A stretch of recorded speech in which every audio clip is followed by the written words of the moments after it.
Jadi kata Allah, sesungguhnya orang munafik itu yang suka menipu kepada Allah. Menipu itu pura-pura menghadap padahal tidak. Apa wujud penipuannya? Jelas di Quran dikatakan, innal munafiqina yukhadi'una Allah wa huwa khadi'uhum wa idza qamu ila shalah qamu kusala. Dia suka berdiri untuk sholat, tapi sholatnya itu malas. Malas itu artinya apa? Dia sholat, dia tidak sholat, tidak merasakan apa-apa, nggak ada rasa, kosong, seperti robot.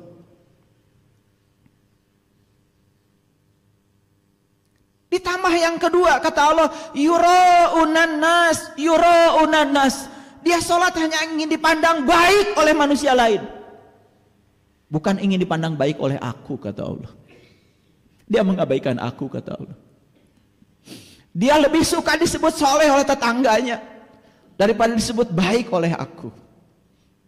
Dia tidak mencari aku, dia hanya mencari popularitas agar dipandang terhormat di mata masyarakat. Yura'unan nas, yura, ria, pameran.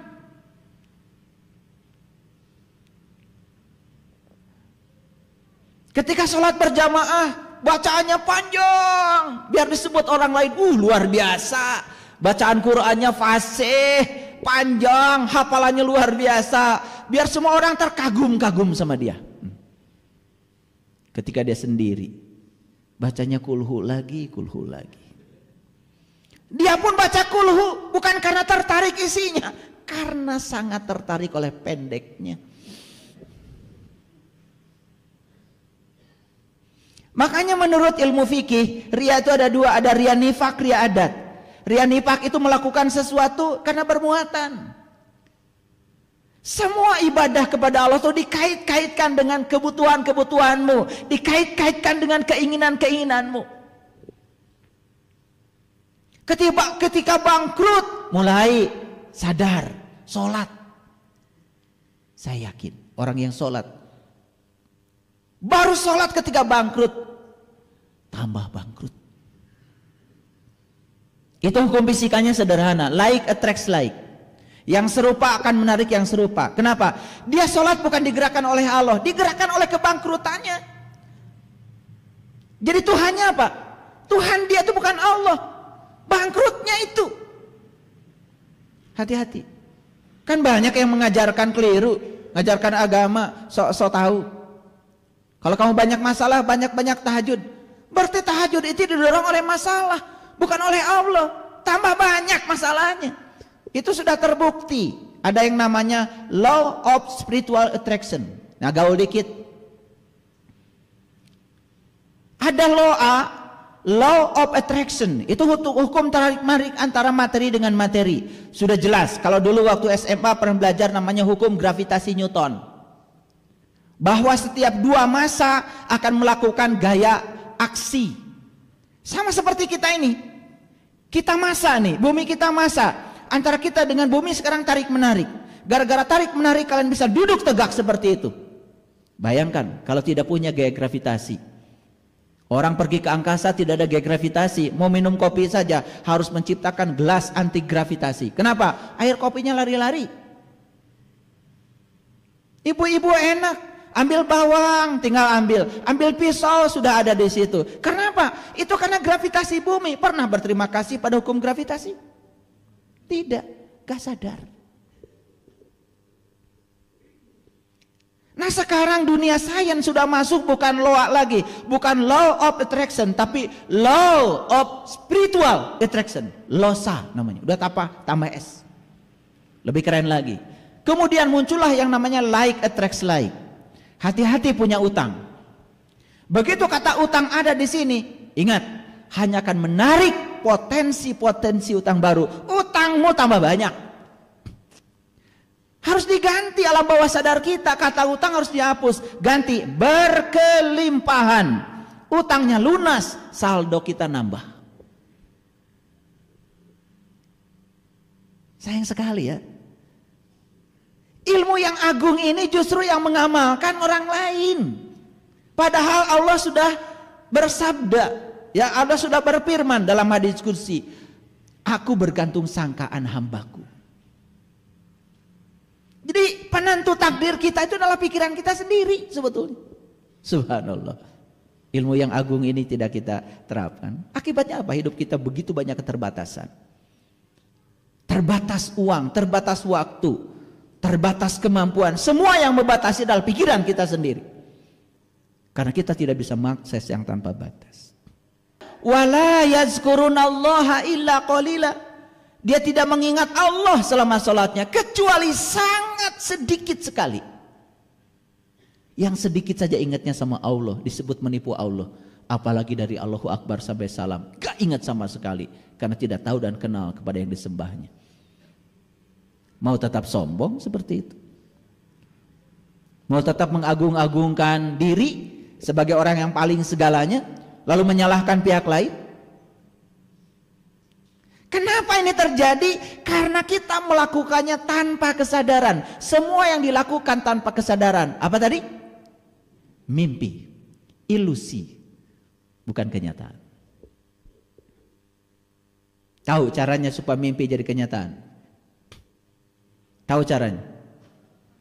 Bangun tidur. Gitu aja. Kalian tuh gitu aja mikir. Supaya mimpi segera jadi kenyataan ya sederhana, bangun tidur. Kalau tidak mau disebut mimpi sholatnya, yuk sekarang bangunkan kesadaran kita, kiamatkan diri kita.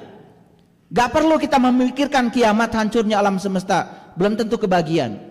Sekarang kiamatkan aja diri kita. Kiam itu artinya bangkit.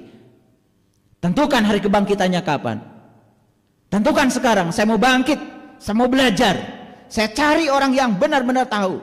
Awas, banyak orang yang pura-pura tahu, padahal dia tuh tidak tahu. Cuma dia tidak tahu kalau dia tidak tahu, tapi sok tahu. Diberitahu tidak mau tahu. Kalau ngomong seperti yang paling tahu, padahal dia tuh tidak tahu. Cuma dia tidak tahu kalau dia tidak tahu.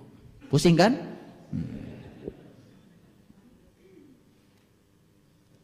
Makanya begitu kita sadar, oh ternyata saya tidak tahu. Sekarang saya tahu kalau saya tidak tahu. Revolusi spiritual hanya akan terjadi. Orang yang bisa ditolong itu hanya orang-orang yang tahu kalau dirinya tidak tahu. Orang-orang yang sok tahu, berlagak tahu padahal tidak tahu.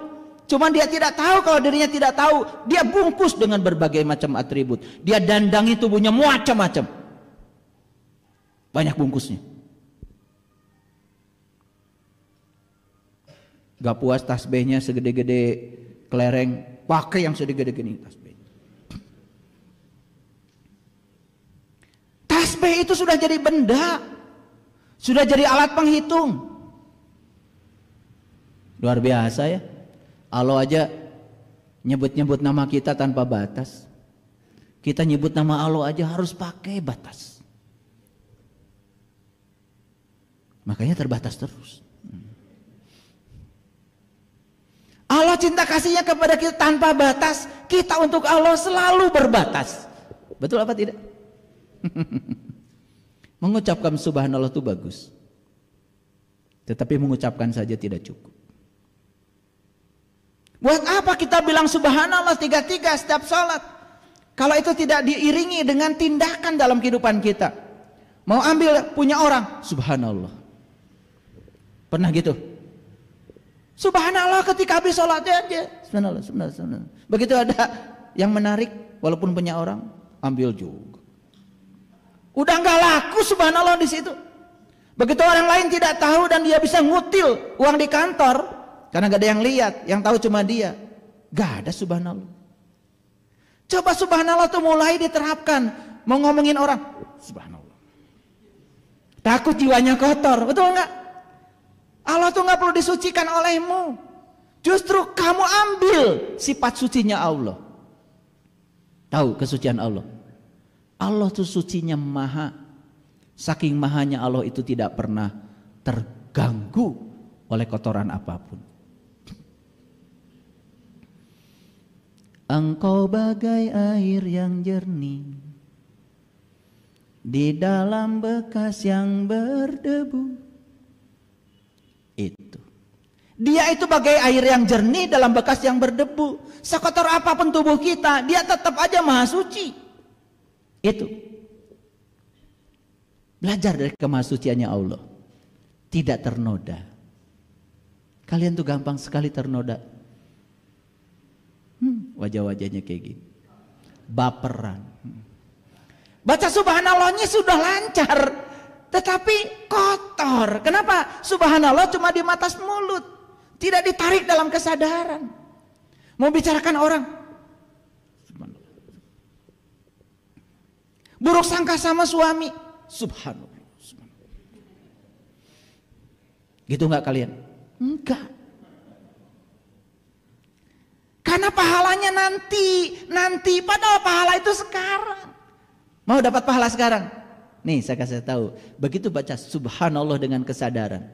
Mau mengucapkan sesuatu yang buruk, mau marah sama anak, subhanallah, pahalanya langsung dapat saat itu juga, nyata.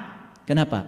Anak menjadi dekat dengan kita, ibunya. Betul gak? Kalian tuh lebih suka cari yang gak nyata, yang hayalan, yang ilusi, karena terlalu banyak mimpi. Lucunya, mimpinya kelamaan.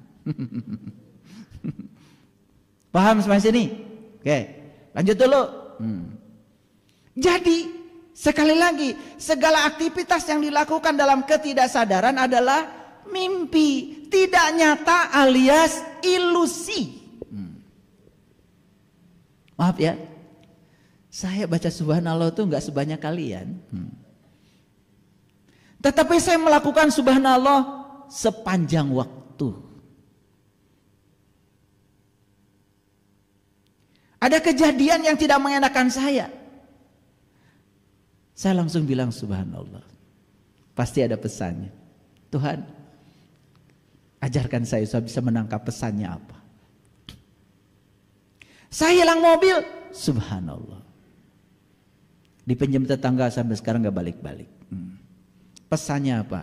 Pesannya kata Allah, kamu ketika punya mobil jadi susah. Mikirin mobil terus. Kegesrek sedikit kamu gak bisa tidur. Makanya aku ambil kata Allah. Subhanallah. Jadi siapa yang perlu disucikan? Allah atau diri kita? Diri. Makanya garam 1 sendok masukkan pada air 1 gelas. Asin. Kenapa? Karena sempit ruang. Tapi garam 1 sendok lepaskan di danau. Sama-sama menerima 1 sendok tapi tidak berubah. Itu namanya maha, itu begitu. Tidak terganggu. Kalian tuh bilang maha aja sampai sekarang gak ngerti. Engkau bagai air yang jernih di dalam bekas yang berdebu. Zahirnya kotoran itu terlihat, kesucian terlindung jua.